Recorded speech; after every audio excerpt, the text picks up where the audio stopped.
Hello, welcome to a Novel Console, a very special Patreon episode where we talk about games and stuff. This week, I have honorary a Novel Console third member, Thrak, joining me to talk Gears of War 4. We're back. This is like the third time we've done this. Yes, it is. And it's probably going to go the same. We're going to talk about 20 minutes Gears of War and then the rest just nonsense. Oh, boy. Oh, boy. That episode with Burger Chimp, that was almost 2 hours long. Like, I was editing it, and I'm like, why the fuck isn't this episode over? And then I scroll all the way to the end, and it's almost 2 hours. So I'm like, what the hell did we talk about for 2 hours? See, everybody should have heard the conversation afterwards, because we just kept going. Yeah, we kept going. Oh, man. That's what happens when the three of us get together and play games, too. Like, we finish playing, and we just sit there talking. Like... Last time we played together was like right after I got the Steam Deck, and it was just you guys telling me what games to put on the Steam Deck for like an hour after. And you were like, dude, stop telling me games. And we just kept going, oh, this game's really good. Oh, I remember playing this game. Like GBA, I think me and Berger went on for like at least 45 minutes about kick-ass GBA games.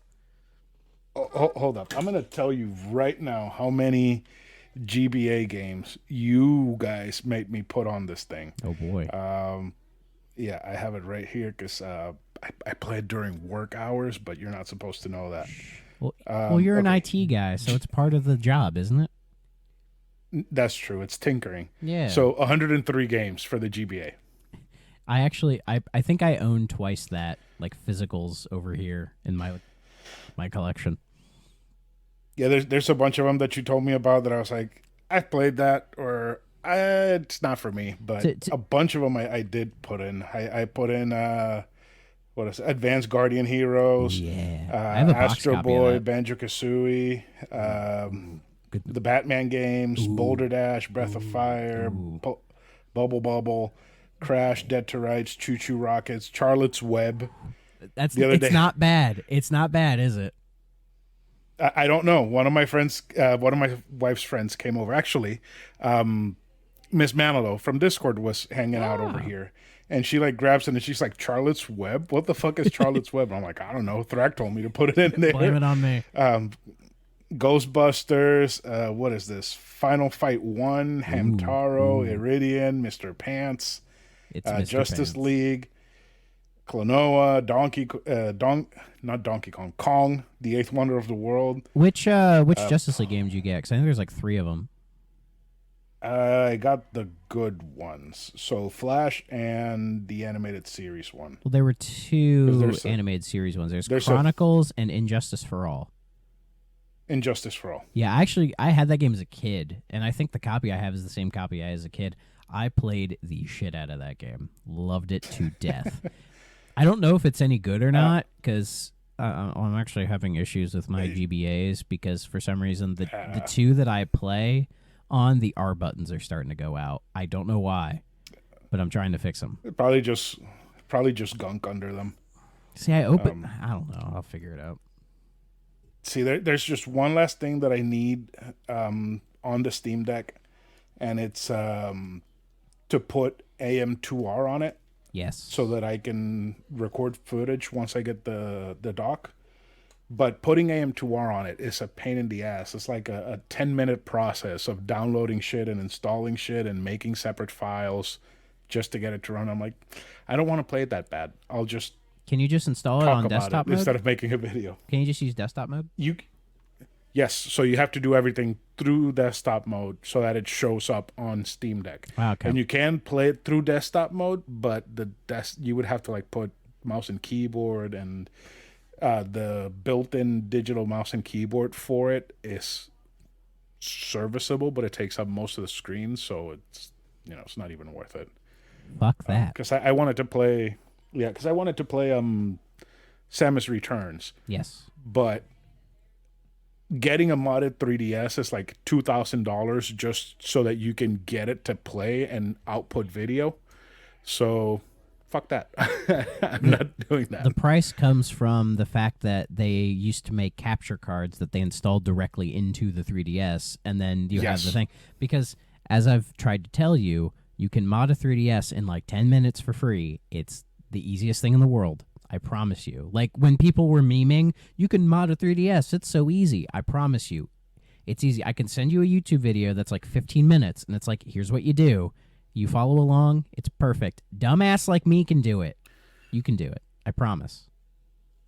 We'll see. Because I do have the Galaxy 3DS laying around, so I might do it. Because the alternative is to like put the 3DS on a stand, set a camera on it, and then modify that on OBS so that you only get the two screens, and it's just a pain in the ass, and I don't want to deal with that shit. Can you do 3DS emulation on the Steam Deck? Yes, you can. I haven't tried it because Vims doesn't have any 3DS ROMs, Yeah. and I haven't downloaded any DS ones because the DS games that I want to play I already own. So Fair enough. Fair enough. yeah. All right. So back Gears to of topic War at hand. 4.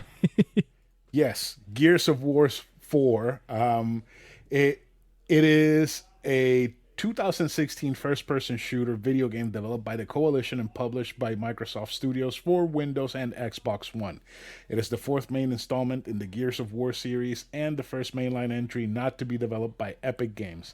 The game was released worldwide on October 11, 2016, and it has a sequel called Just Plain Ass Gears 5. I hate to correct you, but it is a third-person shooter. You said first-person shooter. Oh, my bad.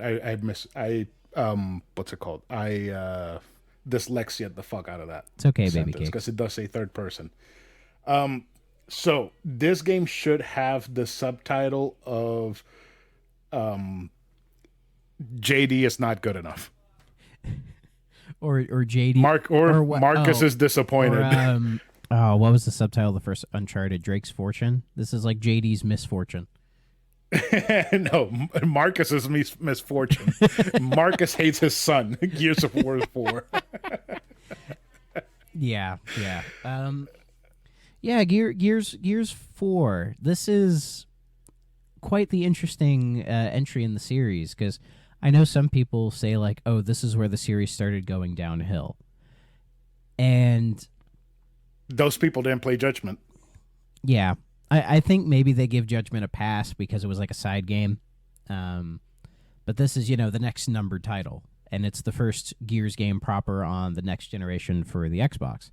So it must have been a big deal at the time. Because I know in 2016 I wasn't really paying attention. So I'm not sure about the sort of perception around this game. Maybe you know better than I do. I have no idea, because this is when I dropped out of Xbox. I couldn't afford having an Xbox One, so I didn't really pay attention, and the people who were around me that were gamers were only PlayStation. Yeah. So I have no idea how this game was received or anything. Personally, I liked it a lot. A whole lot more than I thought I was going to like it. Yeah, it was kind of the same for me. The Metacritic for this says the Xbox version's at like an 84. So I think the perception was pretty positive at the time, and I totally get why. Yeah, like the critics are an 84, and then the user score is a 7. So, yeah, really? There's always that discrepancy between like the critics and the fans. So I always view the truth as like somewhere in the middle between the two of them. Like when a Metacritic for a game is kind of low and then the user score is really high, you can kind of even it out and be like, that's probably where it sits. And with this one, it's probably the same. Maybe. I think this is an 8 out of 10, solid 8 out of 10. It's the same as all the other Gears games. I mean, people complained and bitched and moaned about only fighting robots, but that's like, 2 chapters of the game, and then it's just those locust mutants? Yeah, basically. The robots come back near the end, but it's in that bit where it's like the robots and the locust are fighting each other, which I thought was kind of cute, and I wish that would have went on for a bit longer, or if, say, there was options to like, oh, you can like sneak around while they're like dueling each other or join in the conflict, but... that's just a minor little thing. Whenever that happened, it would be like, here's the locust on the left side, here's the robots on the right side. You have to go through where they're fighting. So they didn't let you like join one side and pick both off, or no, it's just shoot. Just shoot. Which is the Gears motto, just shoot. Yeah. Yeah, I'm not quite sure. I have an idea of why some people like didn't really care for this game, but I think the first one is that it's more Gears, and what I mean by that is with the next generation of consoles, the series didn't get like a huge leap forward in terms of like say graphics or gameplay or anything. Because I can see that. Like graphically, I think it looks solid, but it just looks like I a 4K kind of like 360 title in some instances. graphically, I could see a massive improvement in graphics between 3 and this one. Even though we played the 1 remake, Yeah, I think this one looked a whole lot better than the 1 remake too. To me, this game looked beautiful. It looked amazing. I agree. It had color. For Yes, it one. did. You could see the thing that always like caught me off guard was that whenever you picked up the chainsaw lancer, the stock wasn't wood. It wasn't metal. And it was like wood with like grains and shit and designs and whatnot. So it looked pretty good to me. Yeah, there was some really nice detail in the backgrounds, I think, that probably some people overlooked. But it still kind of has like I think the character models still have that kind of almost plasticky action figure like kind of undertone to them. But I think that's part of the Gears sort of the aesthetic Charm. really. Yeah, the charm. Yeah. But we gotta say though, control wise, this is a massive improvement. Somehow Oh, yeah. over 3, which 3 controlled really well, but 4, the fact you can actually control yourself while you're doing the roadie run is such an improvement. Because there's a couple parts where so much better. because there's a couple parts where it wants you to roadie run, but when you do, you kind of have to like actually navigate around. Like there's bits where like lightning strikes down, and you have to sort Yeah, of the what were those called? They were like Solar storms? I think flare storms. I think so, like solar storms, flare storms, something like that, where it's like lightning would shoot down, and then you'd have to navigate your way around the battlefield without getting like shocked, basically. And that's where you would roadie run, and then they have it to where the shaky cam is gone. There isn't like this weird, awkward camera zoom or anything. The camera stays relatively locked to where the player is, and you can actually guide them much more. So if you hold left, they'll actually turn left and not just like slightly list lazily to the left. Yeah. Damn, he knows some maneuvers. I am gonna say I do like that a lot. I like it a whole lot. I prefer this over the old roadie run where the camera would shake. Yeah. But not having the camera shaking makes it feel a little bit less Gears than the previous one. Like maybe it takes Because the the whole immersion away. shaking. No, the whole shaking is part of the aesthetic. Yeah. I don't know how to explain it, but the game it's Gears. I mean, you'd look at it a mile away and you can tell it's a Gears game. You're not going to confuse it for something else. True. But there are a couple of little changes that they did that make it feel a little bit less Gears than the previous games. Do you think that's maybe the coalition thinking, oh, we should try to integrate this into a more sort of like current gaming sphere? Because think about it. At this point, Gears is 10 years old. And Right. the impact of the first game has been felt at this point. There's been so many Gears clones since the first game. And in a way, it almost feels like the series hasn't kept up with those Gears clones. So by the time you get to 4, it's more of the same, which isn't a bad thing at all. But I could see why maybe some people would start to fall off. But again, that perception could be that it was, released on the Xbox One, which the perception around that console is very negative. Though I can say, as somebody who's owned an Xbox One before, I really don't think it's a bad console. But that's just my opinion. I owned an Xbox One for like 3 months before my ex took it when we broke up, but I didn't play anything other than what's it called? Frank's Big Package, Dead Rising 4 Oh, okay. on it. I was about to say, is that some that's weird the only indie thing I game? played on my. No, it's like Dead Rising 4 Frank's Big Package. That's like the only game I played on that Xbox One. And I haven't had an Xbox until I bought the Series S and played Gears with you on that. Gotcha. So and this is the first time where I've sat down and gone through Gears 4 because I had started it and stopped like right before the locusts show up for the first time, because you were like, let's cover the entire series. And I was like, all right, so I might as well not finish this game and just wait. You can blame me for all this, listeners. I mean, it's fun. It's free content for me. So, And we're almost done. yeah, we're almost done. We just got 5 left. I gotta say, I love Marcus in this game. Oh, Marcus yeah. is back. He is. He. Go for it. Go ahead. No, go ahead. I love the evolution of his character because it is still the same Marcus, but yeah, he's a little bit older.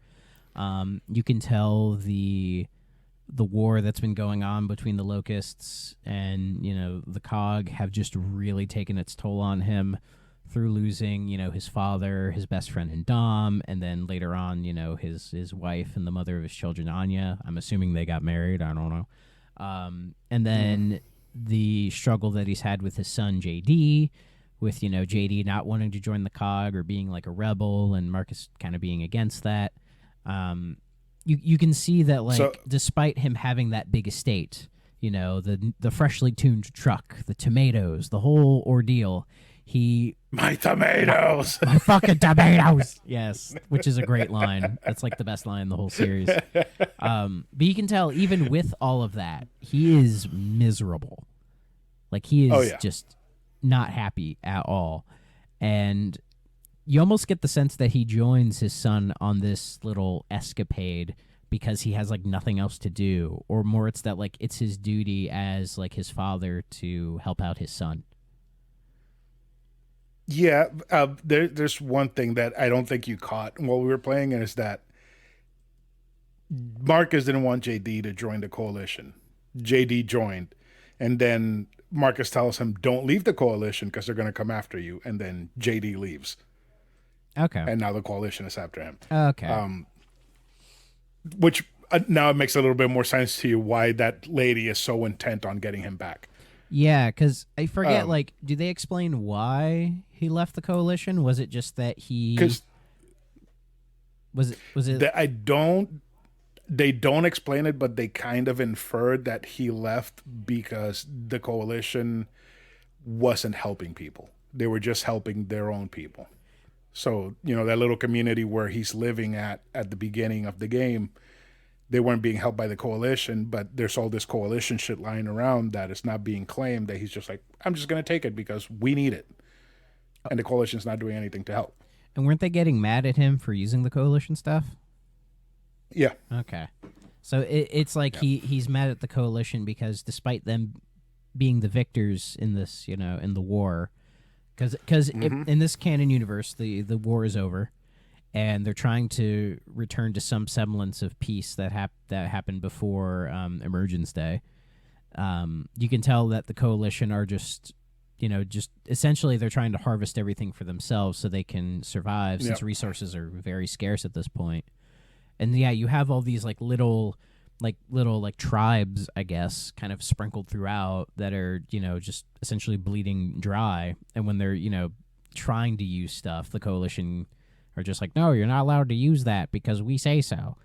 It's very like big bad evil type of thing. But it's cool how the series at this point does kind of, turn about, where you were part of the coalition for the first 3-4 games, right? And they did the whole like, oh, they're supposed to be the good guys because they're defending the humans from the locust. Yeah, yes, in quotes, good guys. In quotes, yes, but I think that's what like most normies would attribute to it. That like, oh, the coalition is the defending force against this invading power in the locust, right? So when you get to 4, they've won. They've pushed the locust out for the most part, and then. Yeah, now they're just kind of like being like, oh, look how, amazing we are, but they're not spreading the wealth, spreading the resources to everybody, which is just causing more conflict. So the coalition was never the good guy. I think we talked about it last time we talked Gears, that they were just basically the stronger force in the world. Yes. When E-Day happened and everybody's like, what the fuck do we do? And the coalition's like, do what I say or you all die. Yeah, because I think And because wasn't it they were fighting over resources before Emergence Day anyway? yes, Yeah, they were. And the thing is, you are somewhat told that throughout the first few games, but it's not yelled at in your face like the coalition is not good. They're just like, you have to survive, so you have to work with them. And in this game, they show you more at the beginning of the game, and like all the way halfway up through the game, they're like, the coalition's not good. They're not helping people. They're not doing the best for the race. You know, they're just doing what they want to do for themselves. yeah. Because I guess you get the sense that maybe some of these smaller factions would have hoped that like humanity uniting to take on the Locust would have helped create some form of peace that could exist like after the Locust, saying, "Oh, maybe we can all get along." But it's almost attributed to where the coalition just go back to how everything was before, you know, where it's like they're the dominating power, you know, eat shit basically. And at the beginning of the game, when you're breaking into that one giant city, it's an enormous city that's abandoned. Yes. With robots still doing maintenance on it for no reason. It's very Wall-E. Just to steal, right? Like there's the city is abandoned. Like you can have all of these survivors just living in there, but you know, for some reason the coalition doesn't want them to, and there's tons of resources in them, and you break in to steal resources, and the coalition gets pissed because of that. Like, this is abandoned. Why the fuck are you mad? Like this thought just occurred to me. It almost feels like the coalition and their treatment of these people is a reflection of how the United States treats its like homeless. You know, where it's like it hoards the resources against them, and whenever they're just trying to get by, there's like all this like disgust around them and trying to like push them out, or even in some cases like murder them, which, you know, we don't talk about that, but you know what I mean. Coalition is better than the United States Army because they don't put spikes on public benches so that they don't sleep on those benches like the government does. But instead they have these robots that patrol these areas. Could you imagine being like a homeless person trying to sleep on a bench, and like a AI robot shows up, points a gun at you, and says you have to move on or we're gonna kill you? That sounds worse or just to me. Like picks you up by a leg, crushes it in the motion, and just throws you on a cart to go off to jail. Yeah, it's like a bunch of RoboCops or something. Like, this just sounds awful. It does, and their weapons suck, dude. Oh, Those God. weapons were fucking awful. Yeah, God. Though I think the game was I think it was paced decently well when it came to that stuff. Where when you start fighting against the robots with, you know, JD, Kate, and all them, you just have their weapons to deal with, which aren't very good, but they're good enough to get past the robots, you know? And then when you get to Marcus's estate, you know, and you run into him or that guy, you know, they're always like him, or we got to go talk to him. I don't want to talk to him. They do that whole thing. And then when you meet up with Marcus, he's just like, oh, I just have lancers everywhere, just like strewn about his estate or everything, just like all these random ass lancers. And then it's like his basement, like there's a can of oil and 4 lancers just laying around in his basement. Yeah, basically, for no reason. He's like, oh, I use that chainsaw to pick the popcorn out of my teeth. Yeah, it's like and gardening tools and a lancer. And also like cog armor that like perfectly fits them all. Like, I don't know if the cog armor was ever specially designed to fit the troopers, but, you know, there could have been standard sizes, but it fits them all perfectly to continue on. Yeah. But I will say the game really handles getting the lancer and the cog armor very well, because it's treated as like, this is a big deal, this is a big moment, this is where you become a gear of war, essentially. Because before that, you're just kind of in like your leather jackets and everything, which is so funny seeing guys like JD or even like Dell, who are these like big beefy kind of gears guys. Fucking Dell. Dell was the best. We love Dell. We stand Dell in these parts. Great. We stand Dell. Mm-hmm. Seeing, but like Jace, still like these. Jace from 3 wishes he was Dell. Yes, 1000%. He's the better black guy. Tune in next week where we rank all the Gears of War black men. There's like 2 white guys. 2.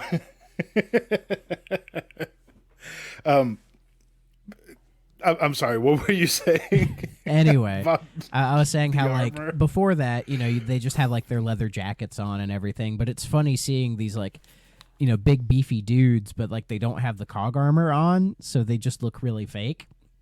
But when you get to the basement and Marcus is like, "Oh, here's some cog armor, just throw it on, big boys," they put it on, and it definitely feels like this is a big moment. Like, oh shit, like now we're in it for real. Like we got the cog armor and we got the lancer.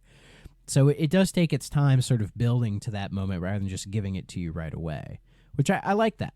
I like that because you have these new characters, you have this new story.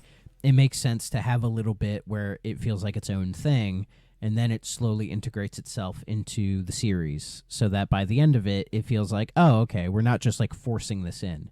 It just kind of makes sense. You know what I Yeah, mean? yeah.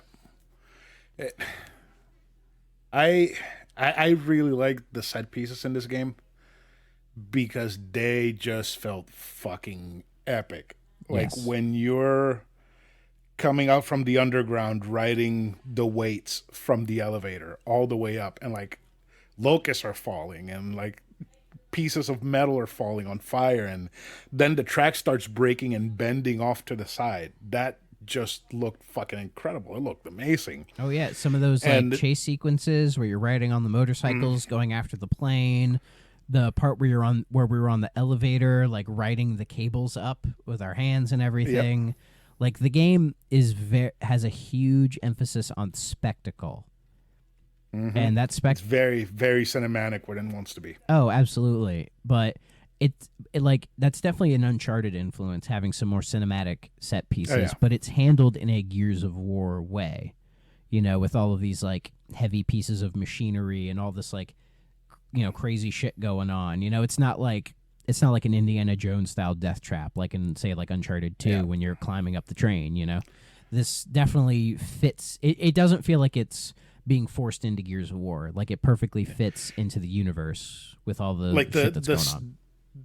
the solar storms or flare storms or whatever the fuck they're called. Every time one of them happened, it kind of happened like at the worst possible moment. Like you were being attacked by something, and a storm happens at the same time, so it's throwing lightning, debris, enemies, everything at you, and you have to fight through it. It's so fucking cool. Every time you would see like the storm forming in the background, and you just know that you're gonna be in that shit in the next few minutes. It's so fucking cool. They're called wind flares. I double checked. Wind Wind flares. flares, yes. Okay, that makes sense.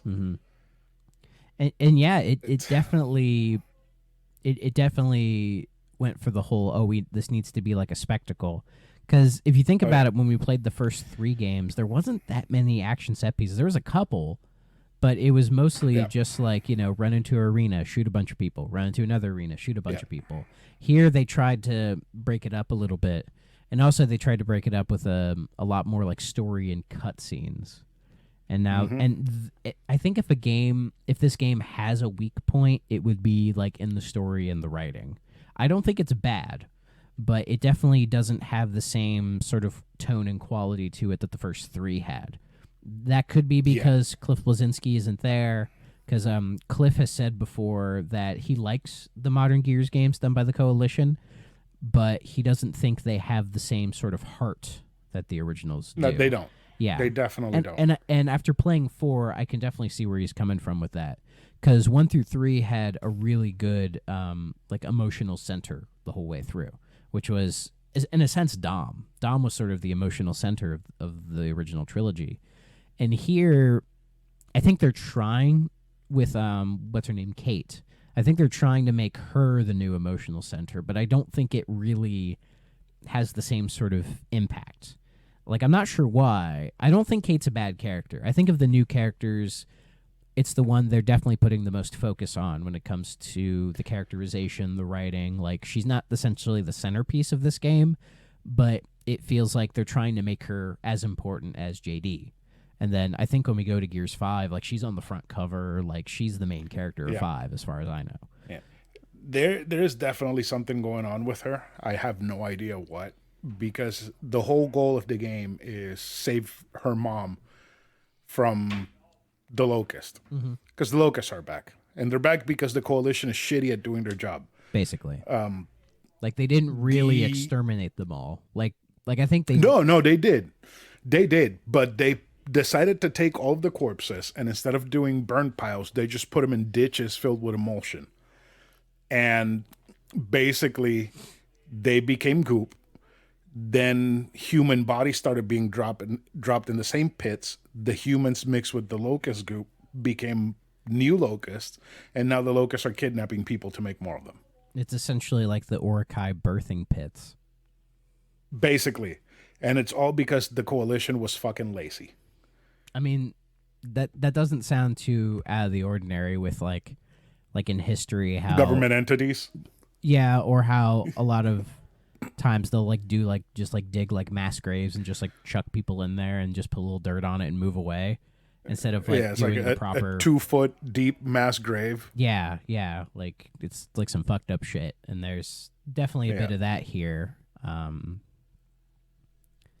what'd you think? What'd you think of the new Locust, like the new Locust designs? And I love how a lot of them have lancers, which I guess the explanation for that is because they're being based off these like humans. Maybe all these humans had lancers, so the Locusts are just kind of adopting them. A large part of the game is like inside this power plant, and there was supposed to be a small platoon of maybe like 36 people, but it was like almost like 200 humans in there, all coalition. So those locusts are using those weapons from those people that were stationed there in that power base. So that's why they have lancers. But I like the design. I like the original locust design a whole lot more because, lizard person. But these are like goop lizard human people, and they're great. I really like them. Yeah, especially the ones that shot the stuff out of their tails that almost had like the kind of like lizard look with the shells on their backs. I didn't like those. You didn't like those? I thought they looked interesting. I didn't. No, I like their design. I didn't like fighting them. Yeah, because we need to preface like I think we played this 3 play sessions, right? It was 3 or 4. Yeah, 3. And then because the first one we like got like halfway through the game. And we're like, oh, this is a breeze. Right. This is going to be no problem. Because it was, I would say overall, this game was considerably easier than the other Gears games. Like, considerably. Even Judgment. Because I think we died a lot more in Judgment than we did in this. And I think 1 through 3 can get brutal at certain points. This one felt, at least in the first half, like a breeze. But once we got to, say, that power plant, and then we had to do that one little horde mode section, like, it felt like the difficulty ramped up in like the second half of the game, where we just started like getting knocked down and basically killed a lot more than normal. So it almost felt like the difficulty was lopsided. They also had like these little wretches that were inside pods that if you broke the pod, the wretch would come out, but then they would place these pods throughout the fighting areas like cover. So if you took cover behind them, you could basically spawn one of the wretch by accident.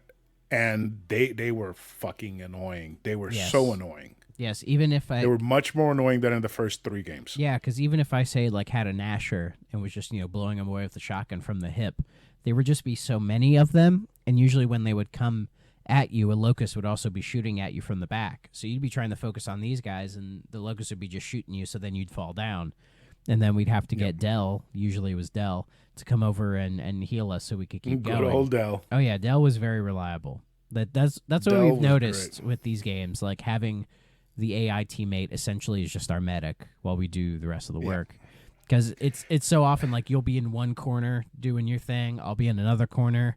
So when one of us goes down, it's like, oh shit, we have to get all the way over there. We're like halfway there, and then Dell's like, oh, I got you, and he just does it, and then we have to be like, oh fuck, and then we go back to where we were, and it could be a little haphazard in that regard, but we made it out okay. Yeah, Dell was just plain old great. The part where Kate is like, "Oh, it's like riding windmills when you were a little kid. Do you remember?" He's like, "No, I don't." He's like, "I never did that." It's like it reminded me of this one coworker that I had on my last job. That sometimes somebody would say something so weird enough to out of the cuff that some white person would do that he'd just look at them and he's like, I have no idea what the fuck you're talking about. Yeah, because a lot of like unnecessarily dangerous things people do is white people shit. You know, to quote the great Danny Brown, because on his podcast he has a segment called "White People Shit," and one of them was they were looking at like bungee jumping and like slacklining, and they're just like, yeah, this is like white people shit. You know, like we don't need adrenaline rushes. We got adrenaline rushes just walking home from school. Right. like one of them is like, oh, you remember when you were a little kid and you would jump into the gorilla enclosures? He's like, no, I don't remember that. It's like, rest in peace, Harambe. Yeah. He's like I grew up in the projects. I didn't need that shit.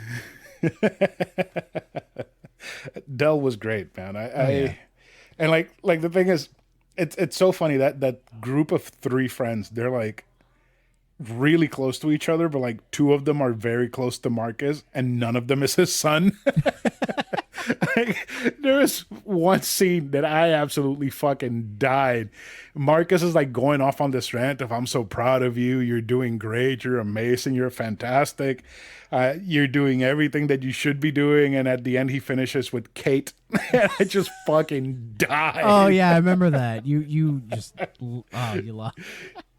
Jesus Christ. Like He's like, I was talking to Kate, dumbass. He hates JD so much. I mean, like when he dies, he just comes back to life to tell JD he fucking sucks. I mean, think about it. If you're Marcus Phoenix and you give birth to essentially a Nathan Drake copy, I could see why you would get upset, because that is one thing about this game that I don't think really works. Is that how they're trying to force in like a Nathan Drake or, you know, style like, you know, sassy quips and shit. Quips guy into like Gears of War. It doesn't as like a side character maybe, but as like the main character, it doesn't fit, you know. No. Like I don't think JD is necessarily a bad character. I think there is some like you know, there is some more kind of emotional stuff, particularly I think with him and Kate, because like they're trying to make the bond that they're like, you know, really close friends. I don't see anything romantic between them. I don't think it's suggested. I think they're just friends, which is perfectly fine. But yeah, I am going to make the comparison. I'm sorry, I didn't catch that last part. I said I think JD in some ways feels underwritten. Yeah, I did kind of feel bad sometimes for him because he was basically just a punching bag. Yeah. But then again, you have like this fucking loser Nathan Drake wannabe dickbag. Yeah. And then you have his father dealing with PTSD. And his father's friends are dealing with severe PTSD. Yeah. To the point where one of them makes a comment of, I haven't been able to sleep in months because of the nightmares. Exactly. And then JD's just making fun of everything and just being a little dickhead. Just being like, hey, what's the problem? Finger guns, bang, bang. You know? Right. And it just, but it's clearly somebody, probably not the Coalition, or maybe somebody at Microsoft was like, hey, like Uncharted's really popular. The Marvel movies are really popular. Like the main character should be this like almost like some like Nathan Drake or even like a Star-Lord kind of influence with like all the quips and shit, because that's very popular these days. Right. And they tried it, and it's just like you can almost tell they wanted like Kate to be the main character because she gets along with everybody. Like Marcus, I think, has a connection to Kate because they're both dealing with emotional trauma relating to their parents. Right.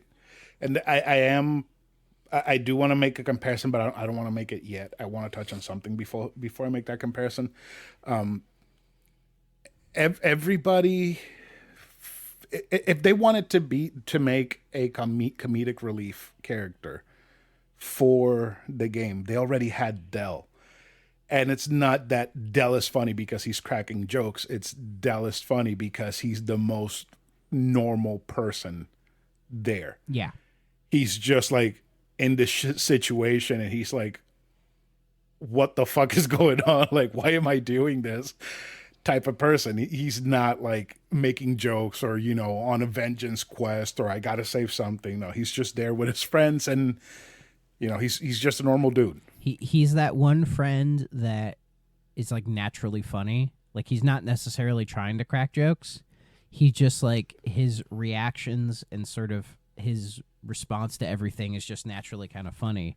Because it's like all this crazy shit will happen and he'll be like, did we really just do this? Or like, I'm not doing that shit. Right? Like, fuck off. Like they're riding like the fucking counterweights to the elevator all the way to the surface of this locust hole. And he's like, am I really doing this right now? Like, yeah. Are we really riding on fucking weights right now? Yeah, like in a way, he kind of keeps you down to earth, Right? Like he's your reality check. That's why I love Dell so much, because his personality is just he's the normal person in this insane situation. Basically. But the comparison that I wanted to make is that we haven't played 5 yet. No, and I don't know anything about 5 other than you played a little of it. Yeah, I did like the training for it and everything just to kind of see how it controlled and everything. And from what I remember, it's very similar to 4. But I'm not sure how far it goes beyond that. I see. So because I only know that Kate has a bigger role in 5, and it has to do something with the locust because her mother didn't get turned into a locust. She just got kind of assimilated into the locust hive. Yes. I think that the next game, and maybe even the 6th one, if they ever make a 6th one, they will, it's going to kind of be like Tales of Symphonia, where you play as Lloyd and he's presented as the main character the entire time, but the story is about his best friend, the Chosen. Colette. See, I can Tales a little bit. See? But yeah, so like you play Tales of Symphonia and you're like, oh, the main character is Lloyd. It's like, no, the main character is Colette. You're just going along with her in her journey. So maybe that's what they're trying to do with JD and Kate, but we'll find out on 5. See, I get the sense that they have JD as the main character for 4 because, he's like the quippy guy, it fits, whatever, right? And I think the reception coming out of this game was everyone's like, oh, JD's kind of annoying, but we like Kate because, the story is essentially about her. It's not really about JD. Even like the legacy characters are more concerned with what's going on with Kate, and the ending is tied like directly to her and what's going on with her situation. It's almost like, to bring another RPG reference like Final Fantasy X, where you're playing as Titus, but the main character is Yuna and her journey. Same with Tales, where it's like it's about Colette's journey and Lloyd is just kind of along for the ride. Did I just really compare Lloyd and Titus? But Lloyd is a better character than Titus. Titus can go eat shit. I don't hate Titus, but Lloyd is a better character. Anyways, man, we're not. I have issues with Final Fantasy X. We're not doing this tonight. Okay, we're not. Okay. So that's what I get the sense with 4 is that they were having JD be the main character because that's just what they assumed people wanted. But then coming out of this, everyone's like, oh, we actually like Kate because she actually is an interesting character with some interesting like writing and stuff going on with her. So I think for Gears 5, they were like, oh, well, we'll pivot. We'll make Kate the main character then. Like, no problem. Because JD's in 5. JD, Dell, and all them, they're in 5. But, you look at the main cover of Gears 5, who is direct center, and that is Kate. And I think that if JD wouldn't have been in this game, it wouldn't have affected the story at all. Yeah, I can see that. Or I think if he was more the side character and it was about Kate the whole time. I think if he was a side character, he'd be fine. It's just... if JD wasn't related to Marcus, it wouldn't have affected anything. Yeah, like him just kind of hating JD, not necessarily because of like daddy issues, but more of just because, he's just this annoying, quippy guy that Kate just likes having around for some reason, whatever. Like, they could have almost flipped it and had like Kate be Marcus's daughter. And then they're like going after Anya, and then like Anya gets infected in like the locust or something. Like that actually could have been a better That would have been a connection. whole lot better. Yeah, I can't believe I fixed the Gears 4 story in like 2 Jesus, seconds. that would have been that would have like I didn't hate the story. It's just that some of the characters just felt weird. Like It's the a little whole too part at the generic. end of the game. I'm sorry. It's a little too generic overall. Oh yeah, Like even whole part. like even the ending was very unsatisfying. It was pretty cool shooting staples at a giant locust. Yes, but it just kind of happens. You know, the ending, there's not really a lot of build up. It happens, and then at the end, JD just says to like, "Hey, like, oh, is it done?" And she's like, "Yeah," and then she starts crying, and then like the credits roll. You know, I guess if we want to say spoilers, spoilers, if you care, it ends with like you're going after Kate's mom because the locust invade like her like the colony essentially where her family live, because when you're fleeing from the coalition you go there because like you know the coalition are gonna fuck shit up, so you defend that town from the coalition, and then while you guys are sleeping the locusts show up and then just like either murder everybody or like capture people, and they capture Kate's mom. And so you're going after her, and then at the very end, when you find her, you realize, oh, she's actually been like she's part of the locust hive mind, and she's actually been controlling the locust for a good chunk of this, because like they've essentially forced her to control the locust to go after like Kate and all them because they would know where she's at or something like that. And so her mom's like basically like the whole like, oh, just like you know kill me because you know they're not gonna let me live. If you can't cut me out of this, so Kate has to do the deed and murder her mother. Same as Dom. Yeah, basically. Yep. But it's not.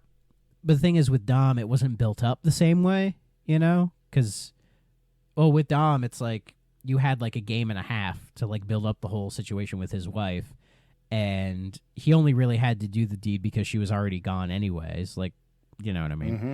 So it didn't have the same effect. I don't know if that's really what they were going for, but to me, it just felt like the emotional bit in that part just kind of fell flat for me. You know? Yeah.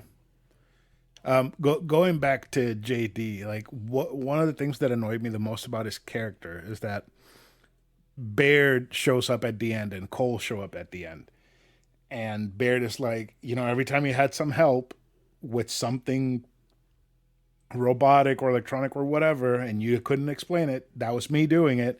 And JD's like, go fuck yourself. And he just gets on his robot and leaves. Like, could you fucking say thank you? Like, you were about to get killed by, you know, the fucking coalition lady and some guards, and he ran them over with a tram, and you can't say thank you? Yeah. Like, that annoyed me about him. Like it's clear JD... Baird is unlikable, mm-hmm. but you don't have to be a fucking dick to him, especially if he saved you. Exactly. And I think with JD, like, it's obvious he has daddy issues. It's obvious the sort of the conflict that sits between him and Marcus. And I think what upsets me about it is that they don't explore it at all. No, you know, it's just that they're just constantly bickering at each other, and you can tell there's, you know, some tension there, but nobody ever says to JD or Marcus like, hey, maybe you guys should, you know, try to work this out. Like, you two are father and son. You shouldn't be acting like this, you know? Like, they can, like, right. Weirdly enough, they get along when they have to work together to kill locusts. Like, that's the only time they can, like, put their differences aside is when they have to chainsaw things. Yeah. You know, but when it comes to being, you know, emotional men, they can't do it, you know? See, but very like toxic masculinity type stuff going on here. The farthest we get explained into that whole relationship is you didn't listen to me, and every time you get in trouble you come find me, and that's it. Yeah. Yeah, that because he's like, I told you don't join the coalition, you joined the coalition. I told you don't leave the coalition, and then you leave it. Like, what the fuck do you want me to do? Yeah. Like, I totally and understand. And then he cost him his tomatoes. That's true. But, you know, also Marcus, I think, doesn't ever really like sit down with JD and actually explore, like, you know, what's going on? Like, what do you want? Like, what's the deal here? But to be fair, Marcus doesn't have that emotional center to really do that. Like, he doesn't have, He doesn't. He doesn't have, like, Anya, like, poking him in the back saying, hey, like, you need to actually talk to him and not yell at him, Because that's probably what she would have done. So he's just, acting off pure emotion. And then JD, as his son, is also acting off of pure emotion. So, and it's just, So I wish, looked up why JD has issues with Marcus. And apparently, after Anya died, Marcus sent JD off to boarding school. Ah, gotcha. That explains everything. That explains why he doesn't listen to Marcus. That does explain a lot, actually. Anything else you got about the game? Let's see. Oh yeah, Oscar. We didn't talk about Oscar. Oh, fucking Oscar. I liked Oscar. He shows up at the start of it. He's like sort of that rough, gruff kind of dude who's like cracking jokes, but he's a nice guy to get around. And then he gets swallowed up by one of the snatchers, right? And we're like, oh no, is he dead? And then I think it's like post-credit scene. Like he sort of like, knifes his way out. He's like, oh, they thought they fucking got me, huh? Well, I'm not dead, Essentially. He essentially looks at the camera and says, oh, I'm not dead. Oscar. Cole, Baird, and Byrne come back at the very end, which was pretty neat to see them. Yeah. That final boss battle was interesting because it was like we got in those like giant mechs, and essentially he did Gears of War stuff, but in like giant mech suits. Yeah, which I thought was fun. That was pretty fucking cool. Yeah, and that final boss wasn't too difficult. The gameplay was still your typical cover-based shooter gameplay. They didn't really mess with it too much. Like the controls definitely felt a bit more refined, a bit smoother, with next gen and everything. At least next gen at the time. So it definitely feels better than the previous 3 for further refining the controls. But yeah, like gameplay wise, it's not a huge leap from the other games. But as I've said before, I really don't know how you would do like a huge leap forward for Gears in terms of gameplay. Like I don't know what you could do, because I think by the time you get to like the second game, it's pretty like set in stone what it's trying to do, and it does it really well. And it feels like every game after this is just trying to just continually smooth out the edges, fix little things, quality of life improvements essentially. And it's all successful. I think that Gears gameplay wise cannot be improved upon, because making it semi-open world is not the answer. I don't fucking want that in my Gears game. I play Gears for the shooting, the combat, the monsters, the gore, and a story about super testosterone out dudes with emotions. Yeah. So the way to improve Gears is to just smooth it out some more and just focus on the story. Yeah, like I think that's where it feels like ever since the Coalition took over is where Gears has struggled with, and that's having like consistent writing and like interesting stories to kind of keep people in. Because I know, like, to the outside perspective, when you talk about Gears, people are like, oh, it's just that, like, dumb action game where you chainsaw things and helicopters and boomers and everything. And it's like, well, yeah, that is definitely what Gears is. But if you sit there and actually play the games, there's more to it than that. There's a reason we get attached to the characters. There's a reason we get interested in the story arcs, Like, it's not Shakespeare, but it doesn't need to be. It's handled really well. And I think Gears 4... there's definitely some attempts in there to try to have some interesting writing and interesting characters. But I just don't think it works as well as the previous games, I feel like they had the correct pieces they needed, but they didn't put them in the right places. Yeah. And that could be because it's a new writer in there. And the same guy also wrote Gears 5. So maybe with the sequel, he's able to kind of iron some things out. But I know with Gears 5, it's a polarizing one, because either some people say it's like their favorite in the entire series and they love it to death, or it's like their worst in the series and they think it's like a piece of trash. Like I've seen both takes and they're both like pretty strong. So it'll be interesting to see when we get to this one, like why people think the way they do. Like I even watched a video on why somebody didn't really like Gears 4. And really the only thing I got out of it was that because it was essentially like it wasn't the same as 1 through 3. Like it didn't have the same sort of feeling for him, I guess. I don't know. It's not going to be the same. You don't have the original creator working on it. It's never going to feel the same. I mean, even if the original creator is on it, there's no guarantee that what Cliff could do with it would be any good. He could have fucked it up. It's very possible. Yeah. And I'm surprised that, True. as far as I know, like Microsoft, when they do a Gears game, they don't just like call up Cliff in his like mansion and say like, "Hey, do you want to see if this is okay?" He said a bunch of times that he's told Microsoft, "Hey, if you need me to advise or supervise or be in a minor role, just making sure that everything's good, let me know." And they've never contacted him. That really sucks. Yeah. Same thing with Peter Jackson and that fucking god awful Rings of Power show. He's like, "Hey, let me just look at the scripts and I'll help you out." And you're like, "Cool, we'll let you know." And they never let him know. It also reminds me of like George Lucas and the sequel trilogy.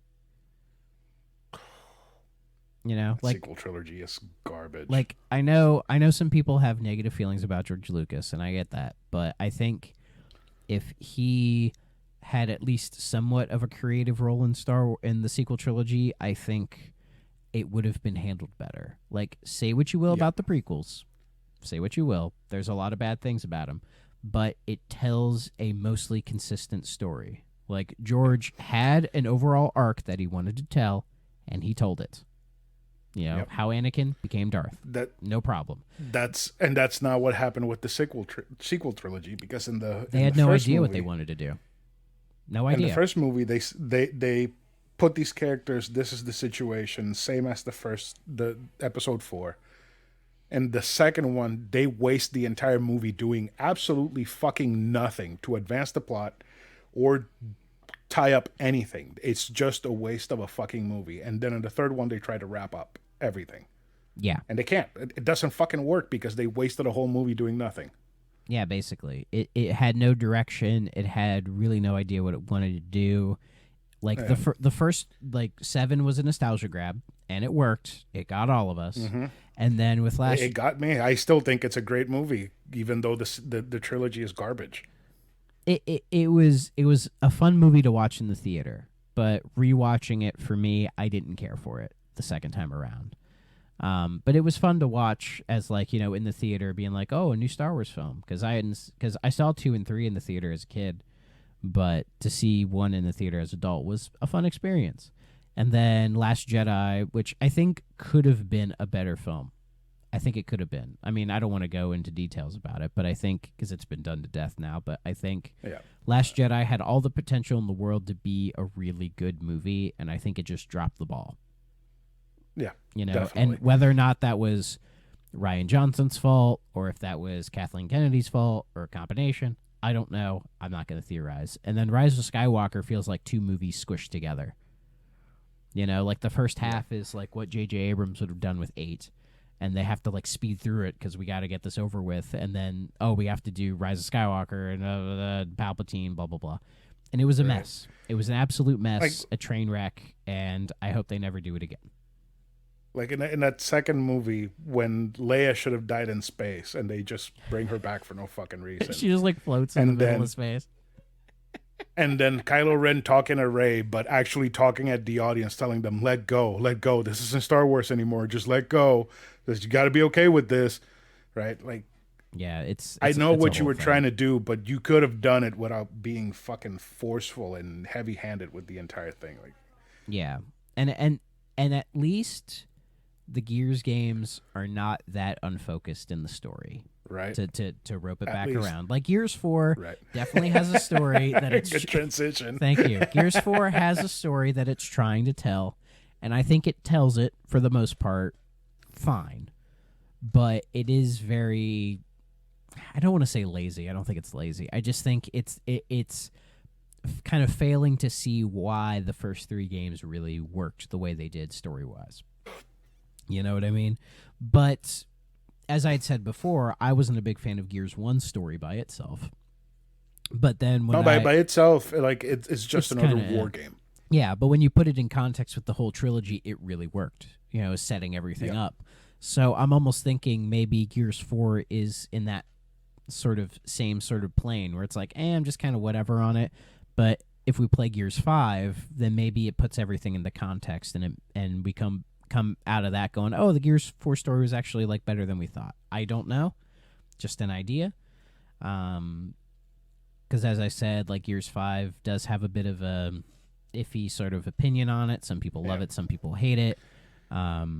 Just the fact that it has semi-open areas like God of War, that is, I am not a fan of that shit. Like, either commit to the open world bit or just make it linear.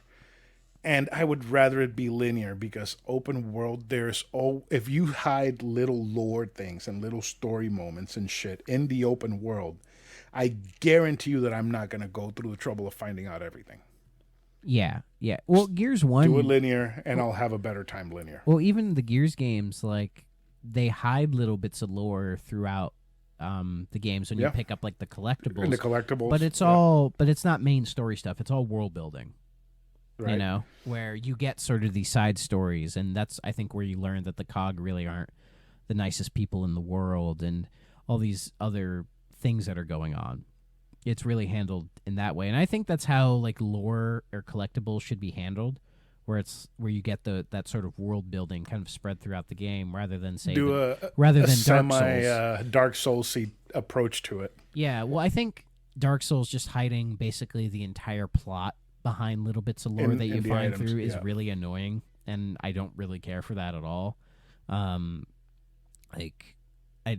People have compared them all the time. I know Kirby does the same thing, but it's fucking Kirby, man.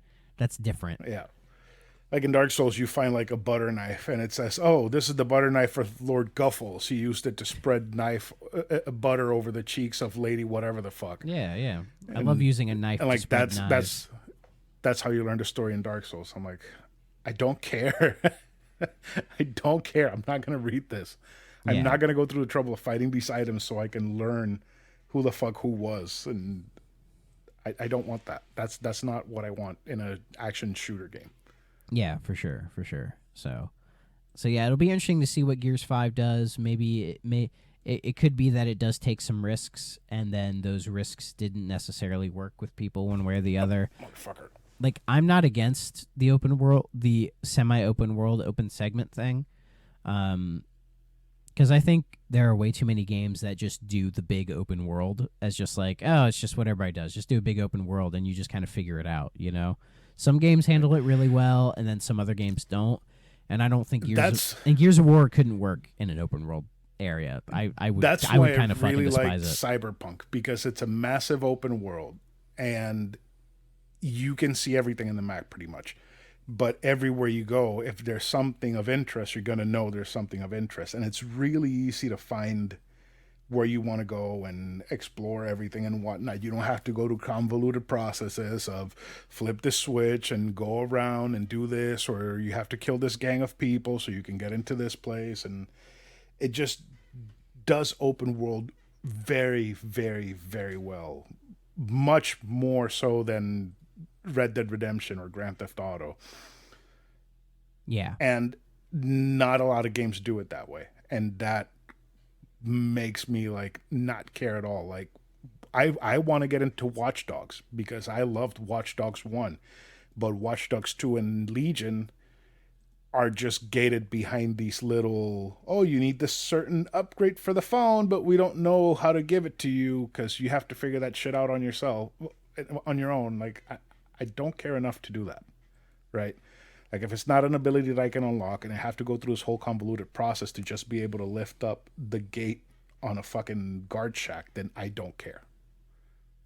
Yeah, it's like sort of the more negative aspects of like the Assassin's Creed games, you know? Right? Where you have to climb every fucking tower and then go do whatever mission you need to do so that you can go into the market without having guards attack you on site.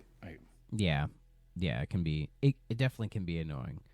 And thankfully, I don't think Gears 5 is trying to do that. Hopefully not. I don't think Hopefully so. not. I don't think so. Because I mean, I don't mind the whole idea of, say, like, oh, there are these like big open areas, and then there's like these little segments that kind of split off, and you go do that sort of linear area, and then you complete it and come back. Like, I don't necessarily hate that. It's almost like a Zelda thing, you know, where it's like you have the Great Hyrule Field, and then it's like, oh, go do this dungeon, go do that dungeon, go do this dungeon. Okay, now you can go forward. You know, Gears 5 may have like that kind of structure, and I wouldn't hate that. I like it when they do that, like God of War did it, where you would go into a cave and there were two diverging paths. One of them continued the story, and it was very obvious that that one continued the story, and the other one just took you to treasure, but it was basically a circle because it spit you right back out where you came in. When they do that, I like that. But when it's go all the way in, find the thing, and then walk all the way back, that I don't like that at all. Gotcha. So hopefully Gears just does a circle and spits you back out at the entrance. Yeah, we'll see. We won't speculate too much on 5 because we'll probably start playing it. Probably by the time this episode comes out, we have already started playing it. So we'll kind of go from probably there. Yeah. And I maybe still got another I'll episode to edit. Maybe I'll convince this guy to play some tactics with me as well, some Gears tactics. Probably. We could do maybe a little short bonus episode on it. Yeah. I still got one episode to edit. I think I'm gonna edit it Saturday and just get it out. But yeah, this one should be coming out fairly soon. Sounds good. Hopefully, yeah. It's definitely gonna be after we start because we're probably gonna start this Tuesday. Yeah. Yeah. So Tuesday's the day. So anything else you want to say before we wrap up the episode? Well, we could do our final ratings. Oh yeah. I already said mine, which was an 8 out of 10, and my exact notes were more Gears, only prettier. Yeah, I think I remember you telling me that. Here, let me pull up my games list. I have so many Word documents open right now.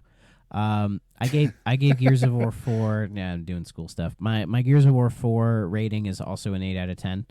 I think in some ways I think this game is overhated because I've seen some people talk crap about 4, and I was like, oh, I wonder what they did. And then I played through it with you, and I was just like, yeah, it's almost what I expected.